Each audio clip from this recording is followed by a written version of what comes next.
All right, everybody, welcome back to another episode 9 of the Silver Stacking Podcast. I am half of your host duo, investing with TJ, and then we also have Silver Slayer. What's up, stackers? Now, guys, speaking of stacking, there's a lot going on here, particularly with this channel. A lot of new updates, one being this really cool offer that our channel sponsor has given us to present to you guys, which is the My Silver Starter Kit that they're offering on their website. And it's through a particular link. You have to type in bullion.max.com/Silver Slayer, and you'll be able to get access to this 5-ounce collection here.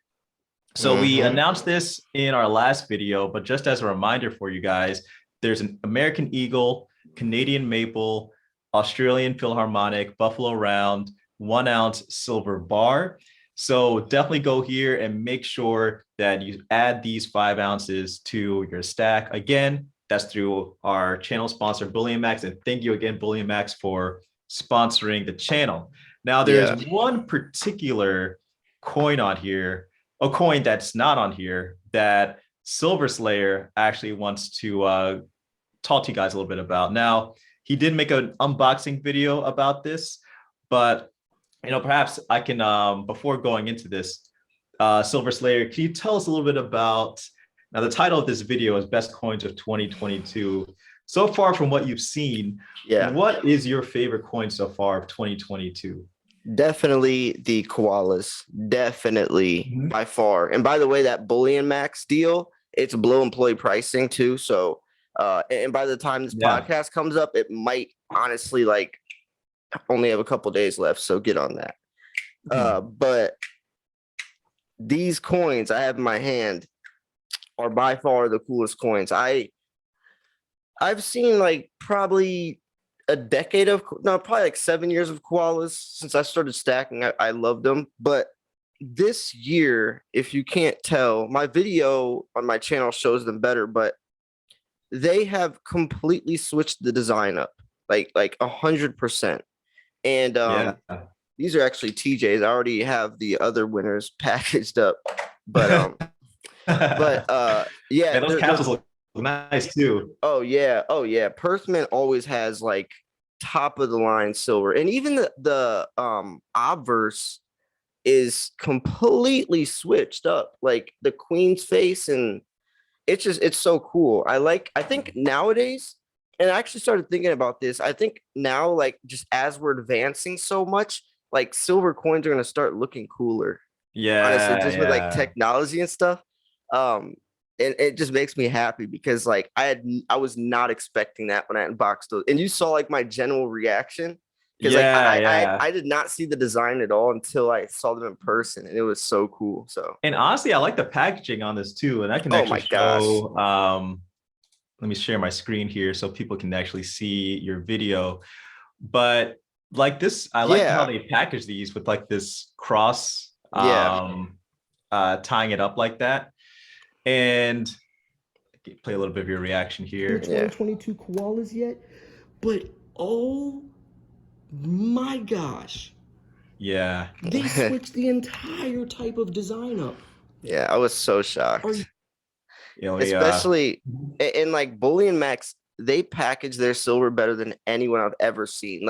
That was a box inside of a box, inside of an envelope, inside of the bubble wrap, and then each coins were sectioned off with wrapping. They were with the rubber bands in twos. I did an unboxing from the European Mint, and they literally just sent a flimsy envelope with loose coins inside there. No bubble wrap, no nothing. The coins were just loose, just sliding around in there, and that's the only protection. Oh, and that was they sent that from European Mint. That went through customs. That went halfway across the world, just like that.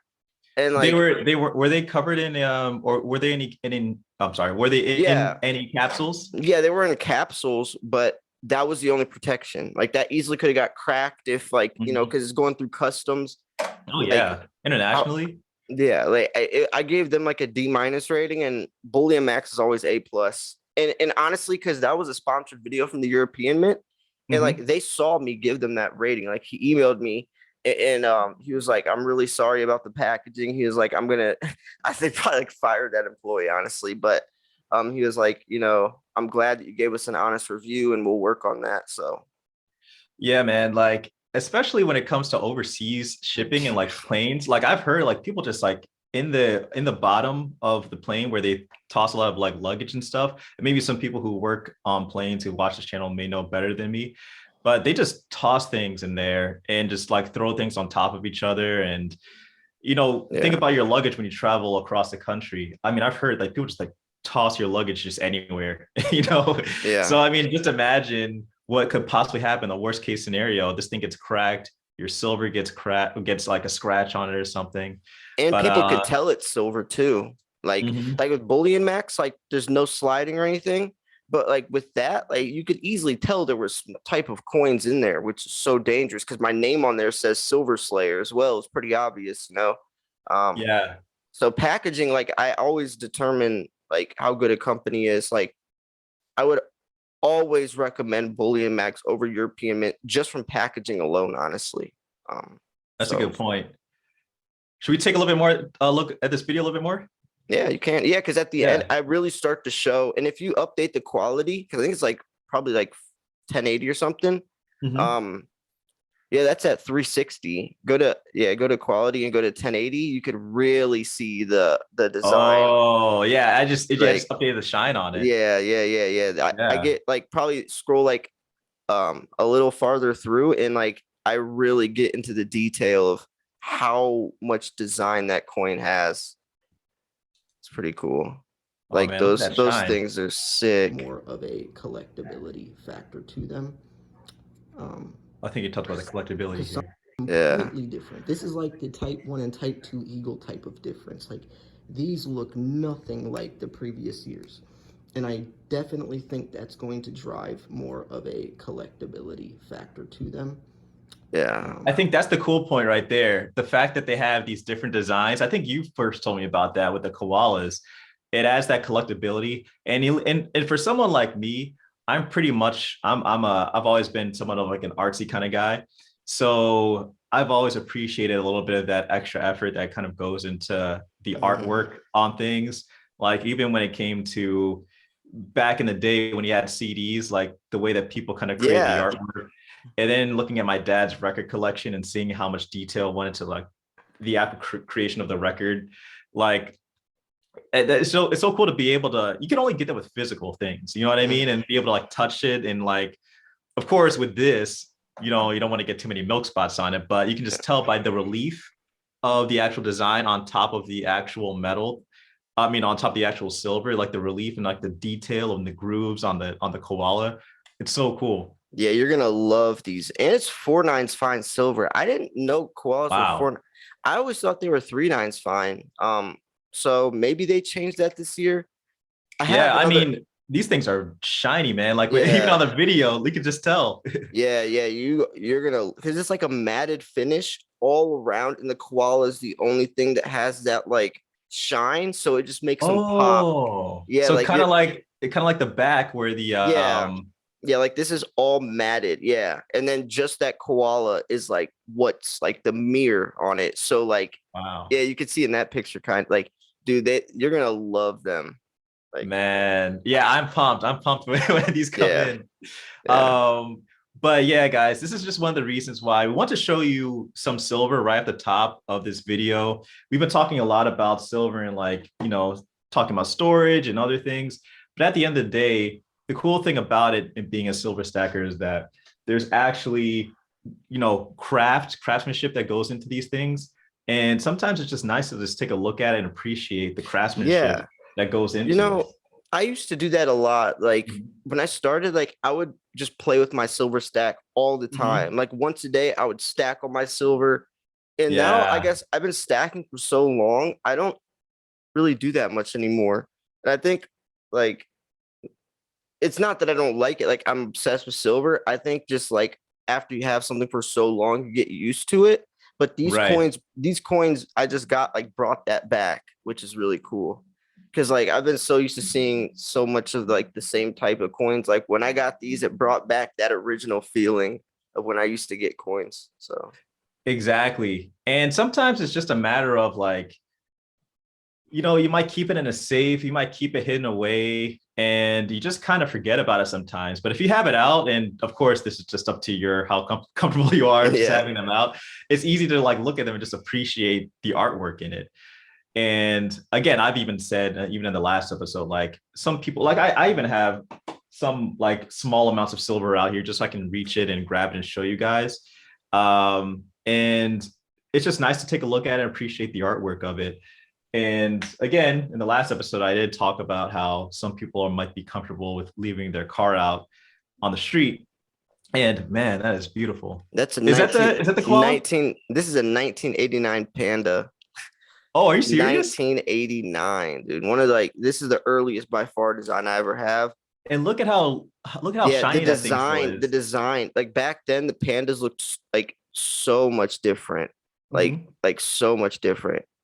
Like it's not, there's not much like detail in it, but Yeah. that almost makes it look cooler, like for I this type mean, of design. you can tell like no one has touched that thing. Yeah, It just yeah. looks pristine. It's in a flip inside of a capsule. That's never been, the flip's not even been opened before. So but Wow. yeah, that's my earliest Panda. This thing is so expensive though. Like, because even backdating a Mhm. Panda like 5 years adds like $30. So this is 1989. Like, yeah, Wow. it's a rare coin, but I love my Man. pandas though, dude. I love pandas. Yeah, that's another thing I want to get into. Even just like even when it comes to stacking everything like that, it's fun. Thinking about it from the monetary level, but just even thinking about it from the collector's level, I think it Yeah, even makes it even more fun, you it know? is. It really does. And I was about to say something. What was it? Oh, the weird thing about, and my local coin shop owner brought this to my attention first. I told him how I love pandas, and I actually brought some in, and I said, how much would you offer me compared to like an eagle? And he said, honestly, since people think the virus started in, well, since it did in China, people are Mhm. actually kind of like, don't, the market for pandas is actually kind of dipped. Isn't Are you that weird serious? to think about? Yeah. He Oh, said he thinks wow. it will recover, but he was like, because this was probably a year ago when I talked about this with him, but he was like, yeah, people don't want pandas right now because they're mad at China. I was like, holy crap, dude. Wow. Like I, that I, is, I was actually thinking maybe the opposite would have happened where yeah, like the supply might have been low and pandas prices might have been high or something because it's just hard to get a hold of them or something. I don't yeah, know. yeah. Just simply just from a grudge. Like that's Yeah, yeah, no, crazy. that's pretty funny. I was like, I told him, I was like, I don't care. Like I love pandas. Like I'm gonna keep Yeah, buying. yeah. I mean, those things, that thing was beautiful, man. Yeah. 1989. Yeah. But going back to just silver and taking a look at where we are right now, we just got news, and we're recording this the Thursday after the Federal Reserve announced the 25 basis point hike. During that time, right beforehand, prices were coming down, but now prices have bounced back up. We're kind of back to where we were almost last week, the week of March 8th, when prices really skyrocketed. So if we take a look here, this is an article that was written the day before, right before the announcement of the 25 basis point hike. And they're talking a little bit about some fundamentals and some technical analysis here. So let's take a look at what exactly is going on in the realm of technical analysis. Silver is testing the support level of $24.70. If this test is successful, silver will move towards the next support level of $24.50. Well, the interesting thing is that it bounced back up. So let's go to the upside. On the upside, silver needs to get back above the 20 EMA at $24.95 to have a chance to develop upside momentum in the near term.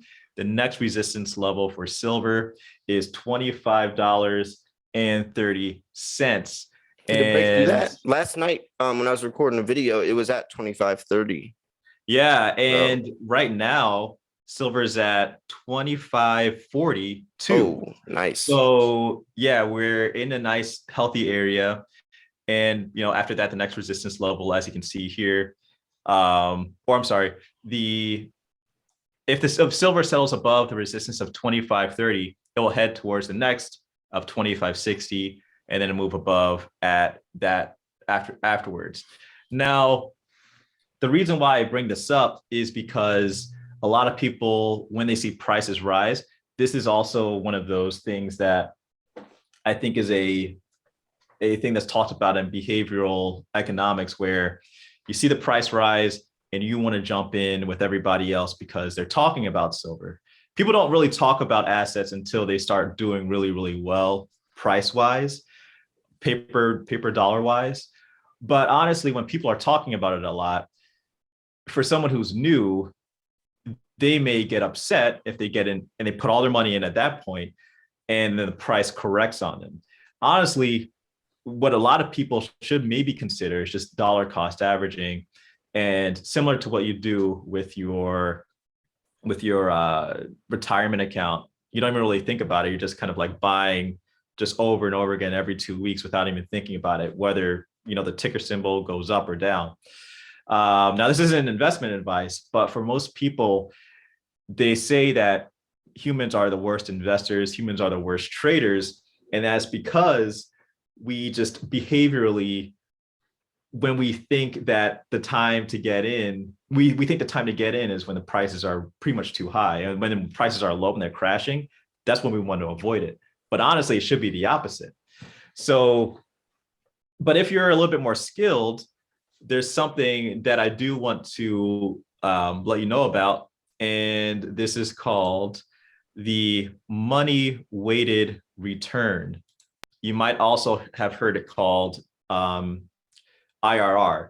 I'm not going to go into the technicals of it because it's just too technical, but the main point of it is, or the main idea behind it is, instead of dollar cost averaging, just putting, let's say, $100 every week into silver, what you might consider doing is, if you understand where, you're thinking about timing and technical analysis, and you understand fundamentals, and you want to make that bet, what you could do is just take a whole chunk of cash and wait until prices just crater, and then throw a bunch of your money into it at that point, and then just let it ride.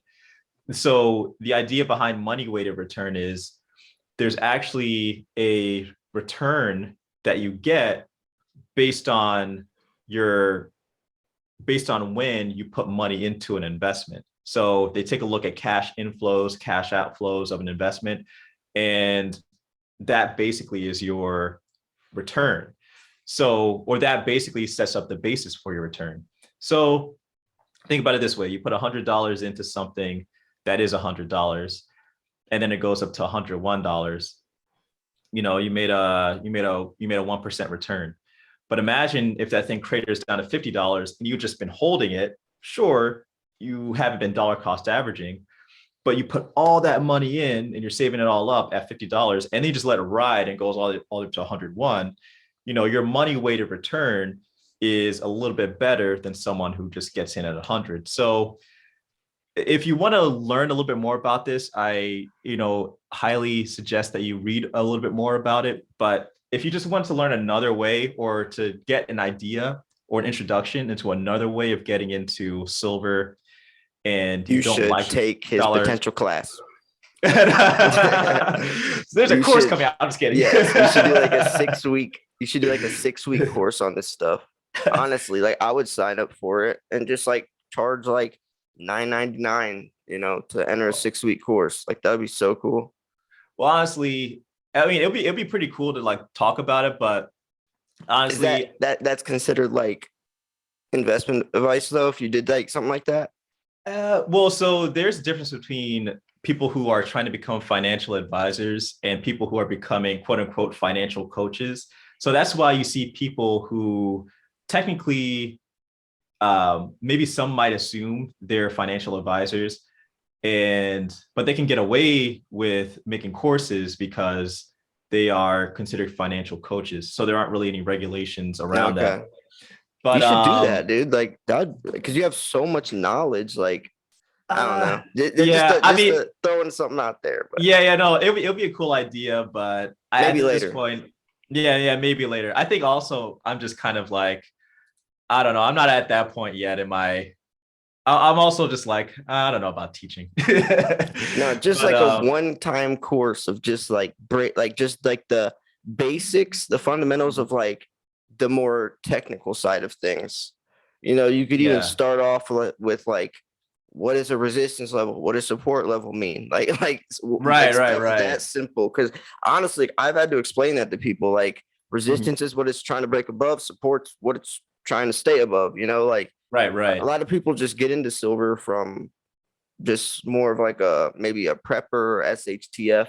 But that Mhm. also leads me to something that you talked about is humans are the worst investors.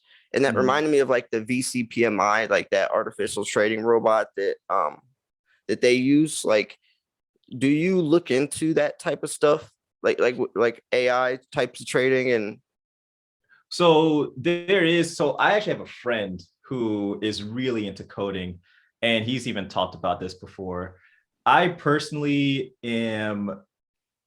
I would I could see it working if you don't solely focus on technical mm, analysis, but you also get data from fundamentals. But still, almost in the same way that you can't beat the interpretation of a human when it comes to medical diagnoses, still to this day, people are still trying to figure out how can we automate, a physician's role. Like if we get all these vital signs, can we automate this so a bot can do it? hmm, But at the end of the day, no bot or no robot is better than an actual physician when interpreting all these things that come into yeah, play. And same thing with a quote unquote money manager. At the end of the day, someone needs to make an interpretation based off of all of these things. But if your bot is trained based off of historical data and historical data only, then there may not be, mm, it may not have that data there that you may be thinking of in a different way that that is informs your crazy. interpretation. What a great metaphor to like. Wow, dude, that was really good because Well, like yeah, that makes so much sense that I didn't think of it that way as well. yeah. I mean, honestly, like I've been around a lot of like physicians and doctors, and I've actually asked them that, like, is there this fear in the industry that, bots may take over? And at the end of the day, bots can only do so much. That interpretation, you need an actual human being to put the pieces together. Maybe hundreds of years down the line, they'll figure it out. But as of right now, that interpretation is needed, or it can only be done by humans. Yeah. But going back to, well, actually speaking of the future, we do have something that we do want to share with you guys, because we often talk a lot about what's going to happen with the silver supply and industry. And Keith Newmeyer is a really interesting mind when it comes to this. So he did an interview with Kiko, and I want to play this with you guys for you guys, and we'll react to it and give our thoughts on it. But let's see what Keith Newmeyer has to say after getting this question from Kitco. Of the energy grid. And President Biden still has a goal of 100% clean electricity by 2035. 100% clean electricity 2035 and zero emissions by 2050. How realistic is that in terms of where the silver supply is? It's not practical. I quite honestly, I don't think we'll ever get off oil and gas. We'll use less of it, no doubt about that. But it's going to take time. Do you have an electric car? No. No, and I do not either. And I think I only have one or two friends that have electric cars. So that industry is just starting. How many years is it going to take before all of us have electric vehicles? Another 10 years. I have no plan to buy an electric car anytime soon. So at least 20 years before we replace the above ground fleet. There's 1.4 billion cars sitting on the surface of the earth right now. And the auto industry is producing 95 million a year. So at that rate, that in itself is 15 years. That's assuming every car produced from today forward is electric, which is not going to happen. Just got to pause it there. That was such an interesting Yes. take. I I want have to to get make a your, I video want to get on your that. opinion on it. Dude, I got to make a video on that. You got to send me that link, bro, because Yeah. that is exactly what I'm talking about. And by the way, that girl is I got to interview her too. She's very Hey, I'm married. I can't say anything. from me being a single, I like her. She just she knows what she, you know, maybe a little easy on the eyes, but you know what I'm saying. But anyways,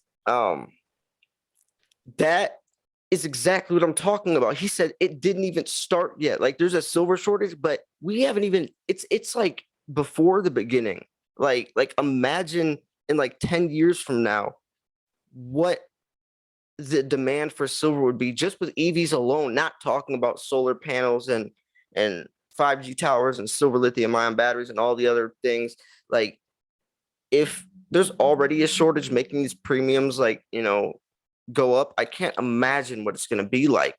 And he even said it's not, they said zero net emissions by 2050, but something in 2035. That's not realistic. Like we don't have enough silver to do that. Like there's just literally not enough. Um, and I think once people realize that, that's when the natural price of silver will start to shine. Yeah, and I thought his other take was pretty interesting too about cars, because I have a car and it has about, I think, 140,000 miles on it. And I know most cars generally last about what, 200 to 300,000 or something like that, 300,000 if you're pushing it. And, you know, honestly, I think most people are kind of like me, if not even more stringent about this. Most people are like, look, if I need a new car, I'm looking for maybe a used car, and 9 times out of 10, that used car is probably not going to be an EV. So the next car I get is going to have a lifespan that really, I don't really see people in mass, especially in the US, getting EVs until like, I don't know, maybe a couple of decades from now, like Yeah. where's the majority, you know, like after my car is done, I'm probably not going to get, I'm probably going to get a car that's likely not an EV. Yeah, I probably won't spend, you know, was it like $50,000 on a, like that could be a down payment on a home, you know, Right. like I'm not going to spend $50,000 on a car. My next you car know? probably will, because I bought a 2021, so like my 7-year lease by that time, maybe.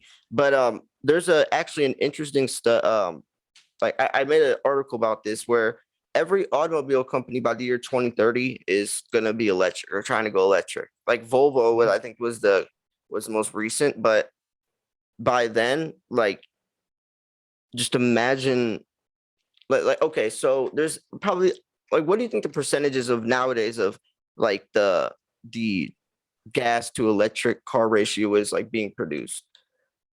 Oh Like it's man, I'm probably a, very small, but like yeah. by 2030, there's going to be such a huge shift and so much more silver need, like because the demand this year exceeded 1.2 billion ounces. I'm curious what the silver demand is going to look like in 10 years from now, like 4 billion, like more, like Yeah. it's And so I also wonder, like, what are they gonna do when it comes to just the cost of, like I also even wonder, like, even for me right now, um, $50,000 car right now, you know, like for a Tesla, right? And a lot of that's due to the input costs of the raw materials and the prices of lithium, nickel, yeah. silver, all those things. If all these other manufacturers are going to just completely go over to EVs, are they essentially saying that cars in the future will, using today's prices, be $40,000 base? Whereas right now, I think right now they're like what, 20 something thousand dollars base. Most people can't afford that. Right. You know, like wages aren't going up to keep up with that. So what in my head, I'm just thinking like, well, what demand is there going to be for these kinds of cars? People would just prefer to drive, you know, Yeah. uh, normal gas powered cars unless they can get these prices down. But I don't see them getting prices down because I honestly think prices for raw materials are just going to increase, you know? But Yeah, what are your thoughts on that? Like, there's some interesting stuff you just said. I just had a thought. You know how they're cutting back the amount of silver, like solar panels are like 50 something grams, and they're trying to cut the amount of silver down to like 20. Something like that could happen to lower it, but also at the same time, you have to think about the price of silver going up. Like Mike Maloney, the letter he sent to Elon Musk is a perfect example. He's talking about Elon Musk, if he's buying silver right now at 20 something dollars, with how much silver he's going to need in the next 10 years, it's 786 million. But if silver hits $100, his cost of production, or the amount of silver he needs, would exceed 3.14 billion. So imagine, and Elon Musk is just like a perfect mascot for those types of numbers. But yeah, like the amount of money that would have to be put into to make a Tesla would be so much more expensive if silver prices do rise, or when they do rise, or even just the shortage alone, that I couldn't see how a car could be affordable. That's a really good point. And also going off of that, I made a video yesterday, and by the time this comes out, I believe it was E13, episode 13 on my channel, where I talk about Elon Musk having to hike his Tesla prices because of nickel prices going up. He even mentions that a bit, or the article mentions that. And nickel and lithium are used in batteries. So he's already getting a peer or a look into the future of what could possibly happen to him if he doesn't get prices for metals when they're lower, because he's going to have to deal with this eventually. And he's kind of getting a little taste of it right now. He even made a tweet basically saying we had to raise our prices. So I really don't see him avoiding this. I've made a lot of videos about this, about Elon Musk and this problem, because he also has SpaceX and Solar City. So like he's in solar panels, electric vehicles, and space. Like yeah. And there's an article I read about space where, silver aside, if you're an astronaut, there's a lot of gold that's needed for the visors on space, on the massive space suits, because apparently if you use silver, it can oxidize and it won't work as efficiently, but gold won't oxidize. So you have to use gold in a lot of these things, a lot of these materials, to protect humans in space. So silver's going up, gold's going up. You have to, at least for him, he has to think like, well, man, like I'm in this industry now where prices are going to increase. Like he's a genius. He obviously knows. Like he's talked about putting his profits into physical gold, and he's talked about Bitcoin, or it used to be Bitcoin, but now it's something else. But yeah. And that's a good point. He tweeted out 4 letters and shot Dogecoin up thousands of %. He tweeted DOGE, and literally within a couple of days, Dogecoin went from like 1 penny to like 50 cents. So imagine if he talked about silver without due to the price. Right. But he doesn't want the price of silver to go up, because imagine what his cost of production would be. So exactly. I think, and this is what a lot of my videos, and I did some digging. I found some stuff on Reddit where they pulled up. I think he's secretly like a massive silver stacker, honestly. Oh yeah? Yeah. I mean, it makes sense. He needs silver more than anything. And if like what Mike Maloney said, if he's not buying it right now, he's going to be screwed, not only from the pricing or cost of production, but also the silver shortage, and like how hard it would be for him to find it. So right. Exactly. So let's see what else Keith has to say here. So a bit out of touch there with the gold, but help me understand the disparity between the projected demand for silver and the projected supply.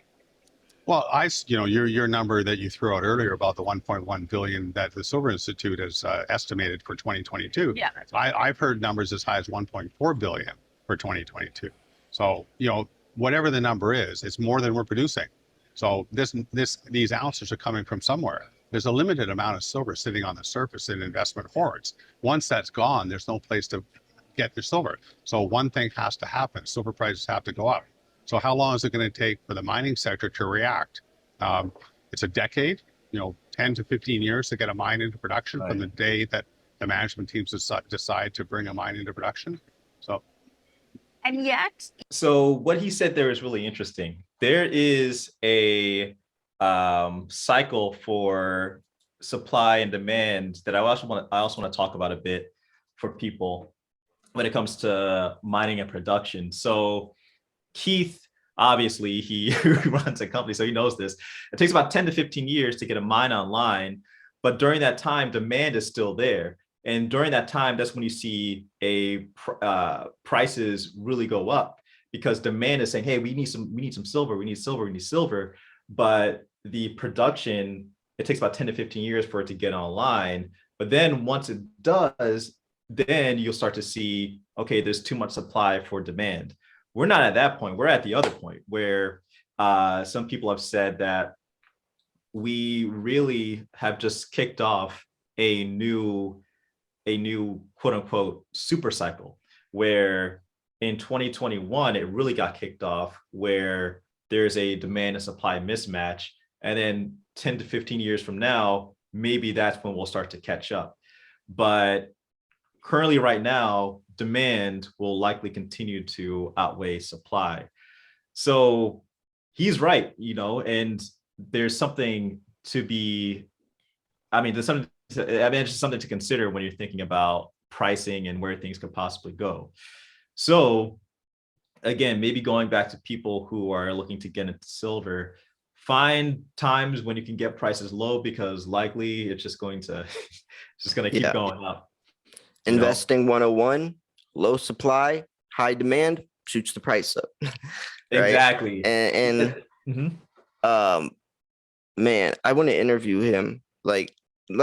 Yeah. Like that is everything he's saying, like right there is like what we talk about. Like, I want us to be like in that chair one day, like this podcast, like at it, what I'm saying? Like what we're talking about is so important, and it's so cool to see other people that are on the same page, even though like it's obvious to us, but like a lot of people, they don't realize we're not making this stuff up. Like when I just said 1.2 billion ounces a couple minutes ago, and you just saw it was 1.12, or and then he said 1.4, like we don't make these numbers up, like I'm covering articles every single day, skimming through like 10.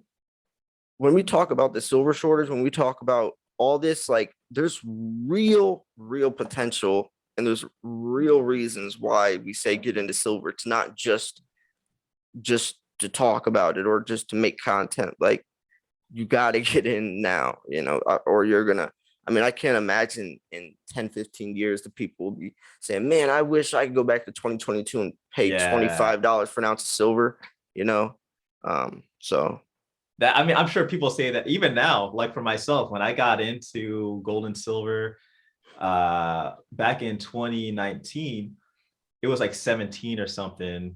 Silver is at 17 an ounce. And I remember looking back, I was like, man, I could have gotten silver at $6. Like it's always like that, So at the end of the day,